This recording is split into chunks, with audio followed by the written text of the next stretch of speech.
Hey folks, so thanks for joining us today. This podcast and this video is going to be more relevant to those refinancing, but it will be relevant to a lot of those people looking out there to purchase a home.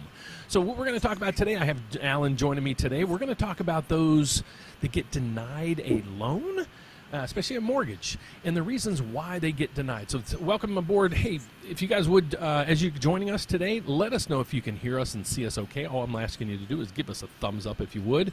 How's it going, Alan? Just want to make... Great. How you doing? I'm doing fantastic, buddy. Like the pool behind you, Buster. So, okay.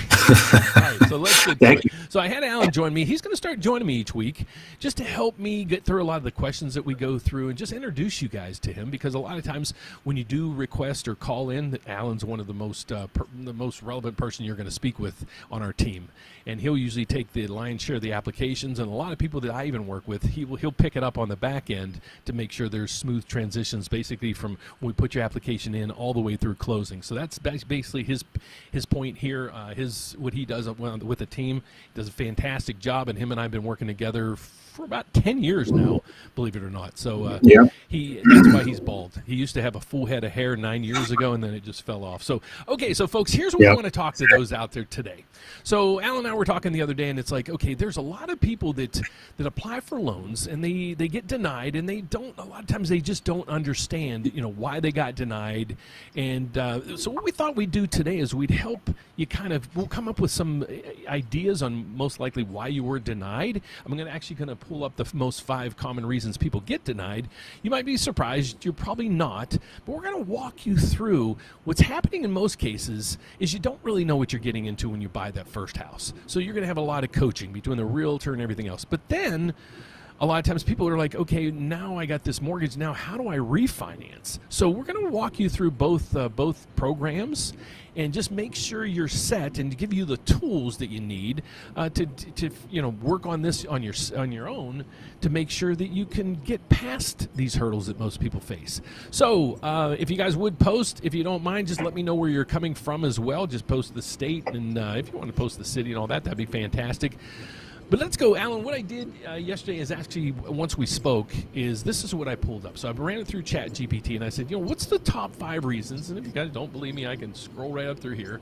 What's the top 5 reasons that people get denied a mortgage? And so here they are. And so as we're going to go through this, I want Alan to talk about a lot of these pieces. But we're going to go down through what he does is he does most of the consultations with a lot of our clients too. So this is where we go over most of these tools or most of these questions that we're going to come up with right now. This is exactly what we go over in the consultation. But the nice thing about it is we're going to give you the tools that can help you navigate through some of these areas. So the first thing we want to go about, and I'm sorry I didn't have Alan speak yet, but the first thing we want to go over is the number one reason. The number one reason is credit scores. So, Alan, when you're talking to most people, mostly everybody knows their credit scores. Well, they kind of. Would you say that's fair? Yeah, for the most part. Yeah. Pretty close, accurate, yeah. So the question I always have for people, and Alan probably says the same thing, is when I ask them, what's your credit score? And they'll pop up instantaneously, 680. And then you're like, well, what score is that? And I usually don't play this on people anymore, but I used to say this. I used to say, okay, what's that credit score? Because you have about 36 of them or so, and they're like, I don't know, it's the one that my Discover card gives me. So the first thing I want you guys to understand is the credit scoring system. Now, Alan and I know that they just came out with a new system, a new system that hopefully the mortgage companies can start using at some point. It's called the Vantage Score. Okay, a Vantage Score up to this point was basically a tool that you could use just to kind of track where your scores are going. No lenders used it at all. Just recently, we had the FHFA come in and saying we're going to start allowing for the Vantage credit scores to be pooled. But until it really gets incorporated in the entire mortgage process, here's what I want you guys to do. The first thing I want to do is, this gives us the percentages of people that get declined, and I'm going to go over that with you in a second. But the first piece of the puzzle, you have to understand your credit. Okay, one of the first videos I ever did, it went like 250,000 views instantly, and I'm like, okay, I'm now a YouTube star. Then everything from there, it really failed in comparison. But I created this website specifically for the questions people have on credit. So what I put in here is a lot of tools that you can use to figure out, monitor, add to your credit, dispute things and things like that. And I just want to introduce this to you real quick. Then we're going to kind of take a dive into the rest of the things. But I just want to make sure you know where to get your credit scores. Okay, it wasn't the Discover card or anything. To find out your true credit scores, go to the creditscoresandmore.com. All right, and the link's down below. And here's the first system's right through here. So if you don't use a system like Credit Sesame or Credit Karma, click this. It's a free system. Don't buy any of the bells and whistles that it gives you, because the free system is good enough. It's going to give you alerts. It's going to give you some updates and things like that. It's fantastic. And it's a good way to monitor your credit basically for free. If you want to pay for something, I'm going to have you, there's one site that you would need to, because this is your FICO scores, okay, your true credit scores. When you click that, it's going to launch you to My FICO. Okay, your FICO scores are what people use, all banks, lenders, if you're looking for a mortgage, a credit, or a credit card, a car loan or anything, they use your FICO score. So you have to know what your FICO score is. A great way to do this is using the system right through here. Okay, and you're going to get now your FICO scores. And here's why I did that. It's because, again, once we go over to this, the reason why most people are declined is they don't know their credit and their credit scores. So again, go to creditscoresandmore.com. Now, Alan, here's where you're going to fill in. I want you to fill in the piece of debt ratios, because a lot of times when I talk debt ratios with people, I get them a little bit confused because they're like, oh, is my net pay, my gross pay? What is net pay? What is my gross pay? So if you can take it from here, I'd love if you can explain this for them. Yeah, I mean, so what the underwriter will look at is the gross monthly income. So the income that's before any deductions. So for easy math, let's say it's $10,000 a month. And then the debts they look at are the minimum payments showing on the credit bureau, plus whatever the mortgage payment will be. That mortgage payment must include the monthly taxes, the monthly insurance, and if there's mortgage insurance. So typically as long as the debts add up to 50% or less of the gross monthly income, typically there's something that we can get approved. And from what I see, a lot of the time, this becomes somewhat the challenge in some situations, because there's so many creditors now that are really debts but are not reporting on credit, and they show up in bank statements and things like that later on in the process that really cause problems. So that, there's Klarna, Affirm, stuff like that might have like $100 payment, but we didn't know about it when the credit report was pulled because it's not on credit. But, to wrap it up, the debt to income ratio is really comparing the monthly debts, not the utilities, not your cell phone, not food cost, but the debt payments you make divided by your gross monthly income. And typically we want that to be below 50. Yeah.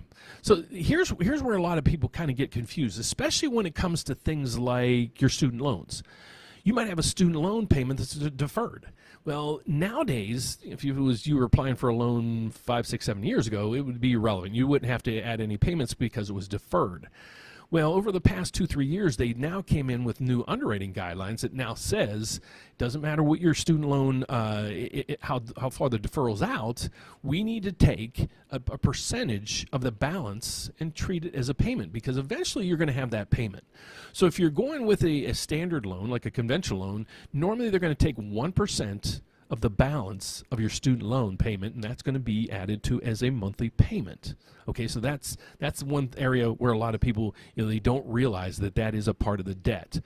So that's another area. So basically, we take your gross monthly income, and if you really don't know how to figure it, just go to your last year's W-2 and divide by 12. That's going to be your gross monthly income. If you've been on your job for multiple years, if it's a new job or something like that, that's a little bit trickier.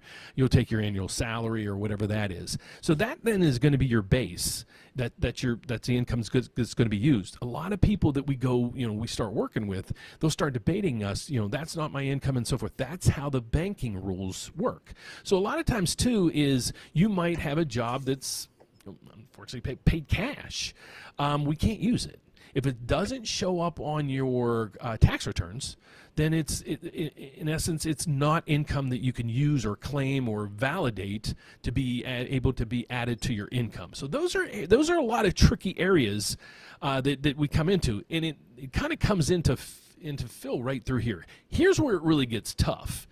And Alan, do you see a lot of times? I know a lot of borrowers, they're like, okay, I haven't been on my job for 2 years, so there's no need to even really apply, right? What's your answer to that one? I do hear that, and that's not the right way to think about it. What we really need to see is a 2 years that you've been in the workforce. You can be on your job for a month and still qualify for a loan. So what we really need in the document is a 2-year work history, not necessarily that you've been at your job for 2 years. So that's we hear that quite a bit, actually. Got it. The cool thing is if you just graduated college, that gets thrown out the window. They actually treat your college as previous jobs or so forth. And if you're in the same line of work, here's where it gets tricky. Here's where it really gets tricky. For those that are self-employed or commissioned or on sales. Because what happens is you can have a fantastic year, like if you're on sales, you get what I'm saying. You can have a fantastic year and then a total just crap year. So the bad thing about that is you might have a crap year, coming out of COVID. That was probably the best example we had back in the day. People coming out of COVID that was working remote, part-time, this and that, and now they're back full-time.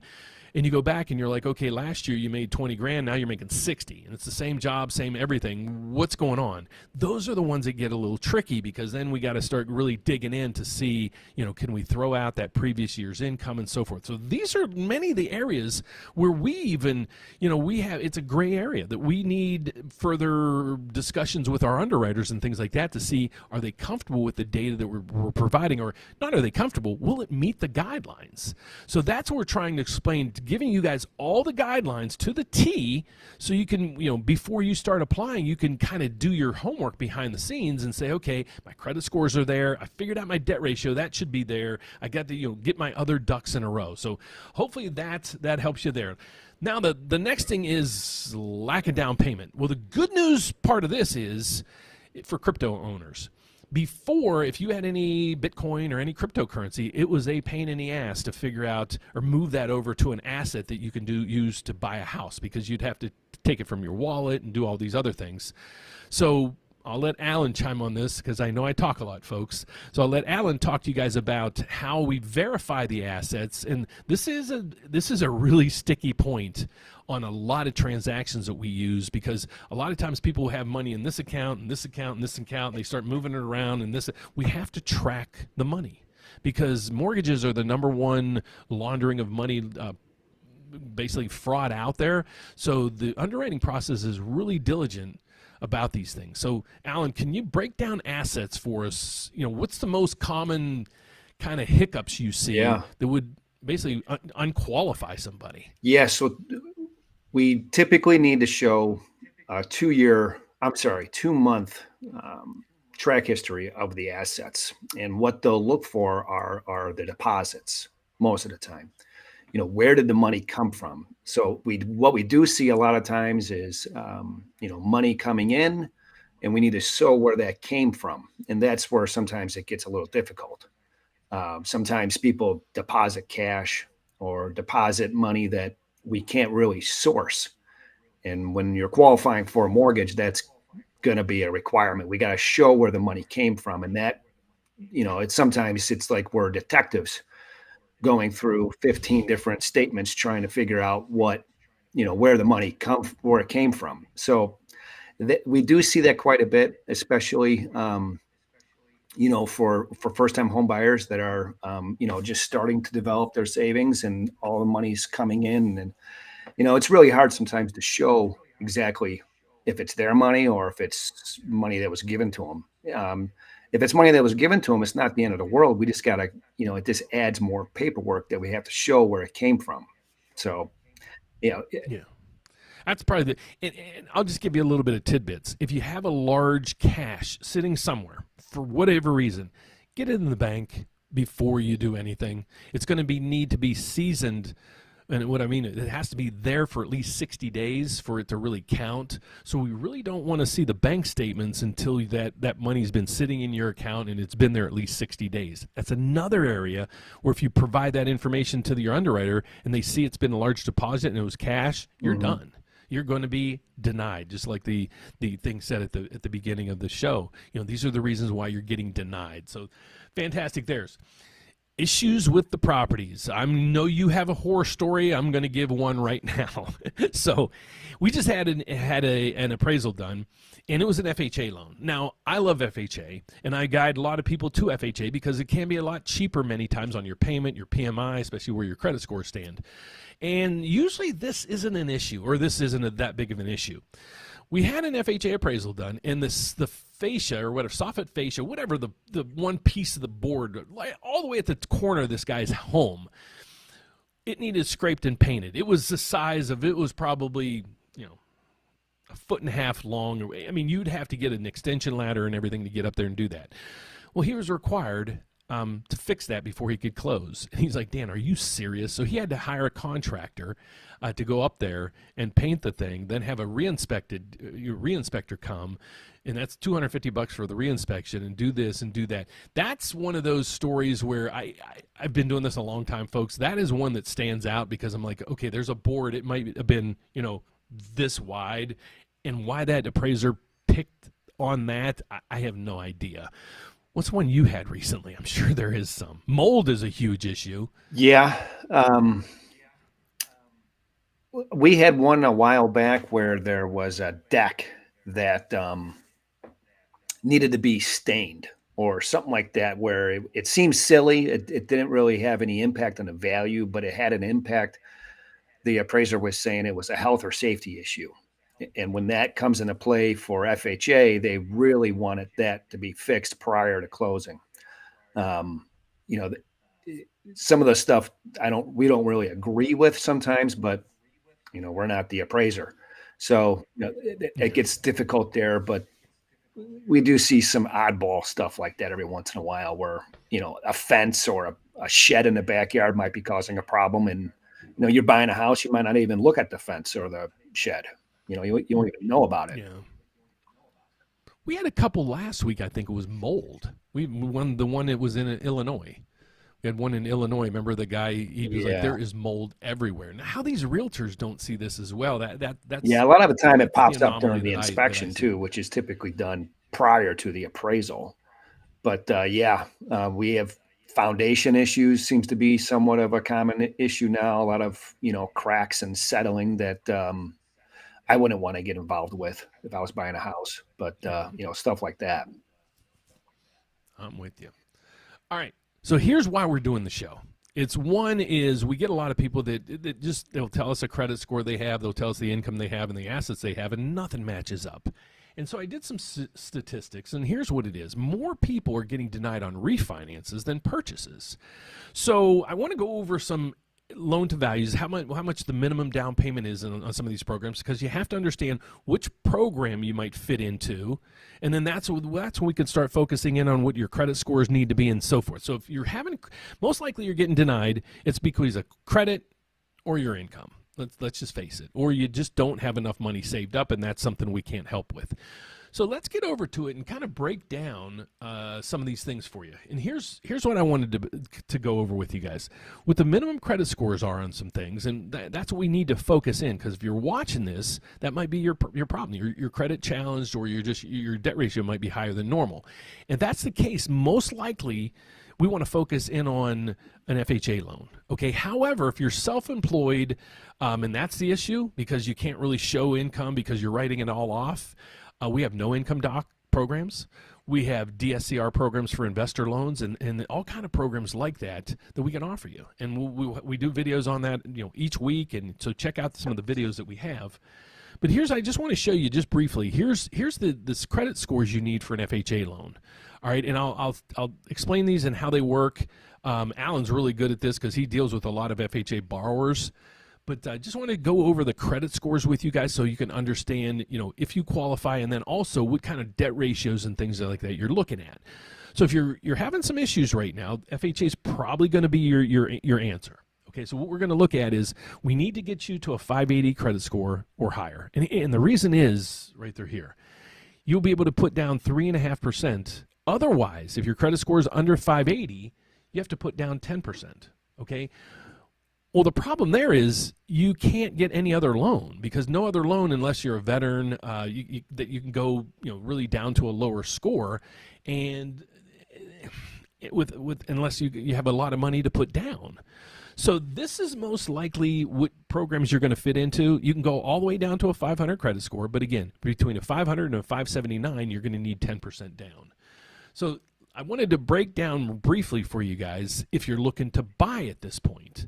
So if you're looking to buy, I just want to go over the details with the credit scores you're going to need and how much money you'll need as a down payment, and also some loan limits that we want to focus in on as well. So this will give you some ideas. So if your credit scores are really high, you most likely are going to go with a conventional loan. But then we have to figure out, why were you denied in the past? Is it a debt ratio? Is it an issue? What is it? You might even been working with somebody that just doesn't understand or missed a program that you qualify for. I find that all the time. Or you went to another place and they pulled your credit, and then you come to me. I had this actually 2 weeks ago. A young lady said I scored a 550, and I'm like, nothing I'm going to be able to help you with. You only had 3.5% down. She said, I just called some of the two bigger companies out there, said both of them weren't able to do me. I pulled the credit score as a 580, sent her pre-approval in like an hour, and she's ecstatic. She's like, well, why couldn't they? And I'm like, I don't know. But some companies, there's even some investors that we have on FHA, they might require a 620 credit score when FHA only requires a 580 credit score. Okay, so now let's get through the rest of them. If you have a good credit score, you're going to go with most likely a first-time homebuyer program with the 3% down with a conventional loan, just a conventional loan. 620 credit score is needed minimally. If you have a 620 credit score right now and you're going to only put down 3%, I'm going to tell you your rate's going to be terrible. You're most likely going to want to flip over to the FHA program. FHA does or would require 3.5% down from the 3%, but it's just a little bit more, but it gets a lot of people into these programs. Now, VA and USDA, they don't require anything down. So these are, if you're a veteran, this is the way to go in most cases. If you know you're in a USDA area, you're in a middle income tax bracket, and you might fit the USDA. It's much harder to qualify for these loans than a lot of people think. So that's the programs that we're looking in through for there. Alan, what's one of the biggest things that you get from people that are looking to refinance right now? They're calling in. I'm getting a lot of the borrowers I'm getting.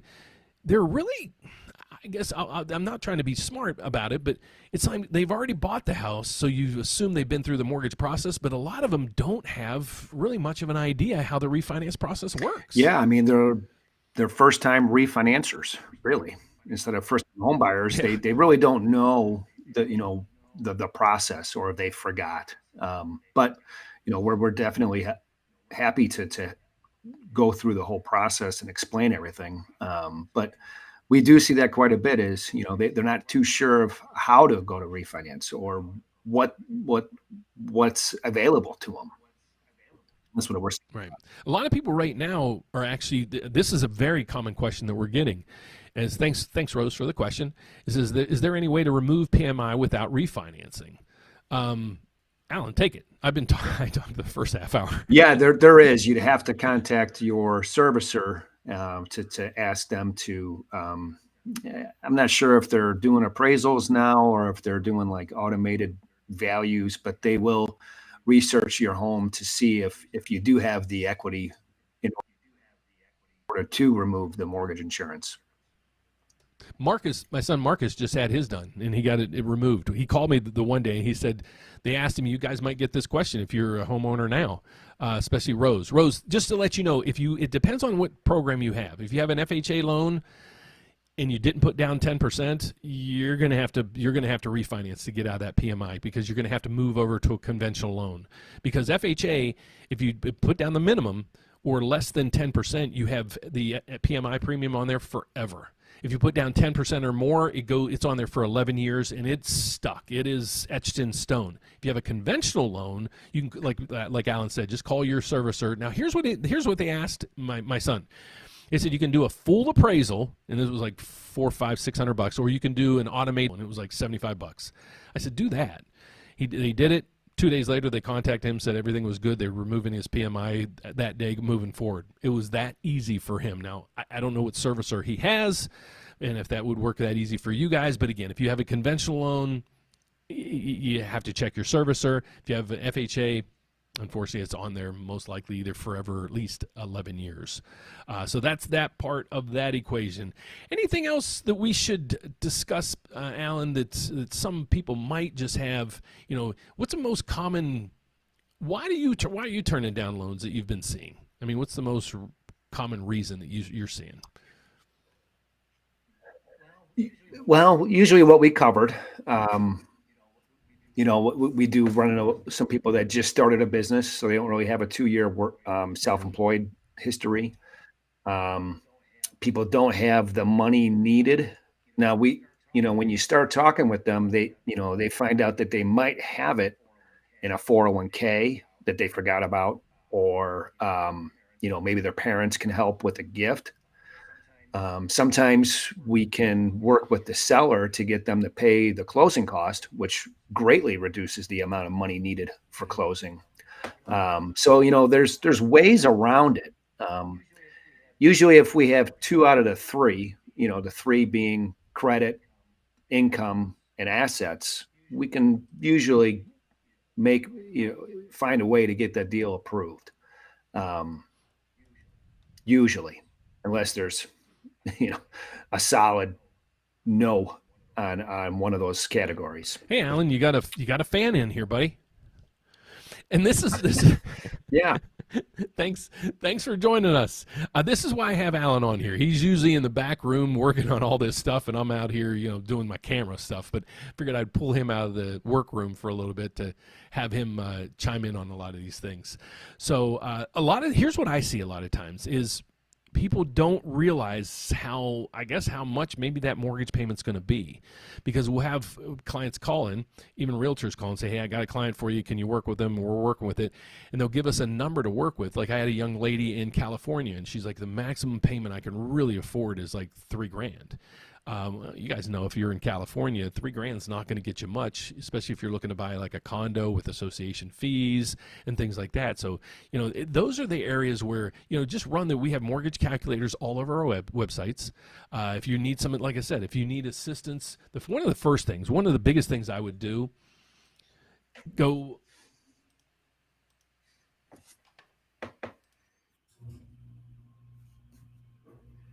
Hold on, I'm getting back to it. Go back to the credit scoring system. Yeah.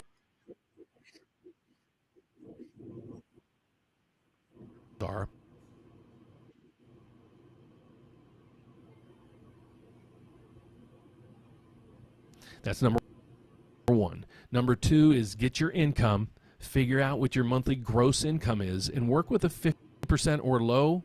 Use a mortgage calculator, get your credit report, add up all the numbers on what's showing up on your credit report as your monthly debt, okay? Then go to our mortgage calculator, figure out what your mortgage payment would be, add that to your debt, and then divide that by your income. That's your debt ratio. So if that's under 50%, you should be good to go. If you're over 50%, do me a favor. Just take your mortgage payment alone, what you're expecting, and divide that by your gross monthly income. If that's 47% or lower, and then the other ratio is under 57. I know I'm getting way into it, but I'll spread this for you in a second. So here's how FHA works. And you guys need to understand this. There's a front end and a back end. Okay, the front end is your mortgage payment divided by your gross monthly income only. Okay, that can't exceed 47%. All right.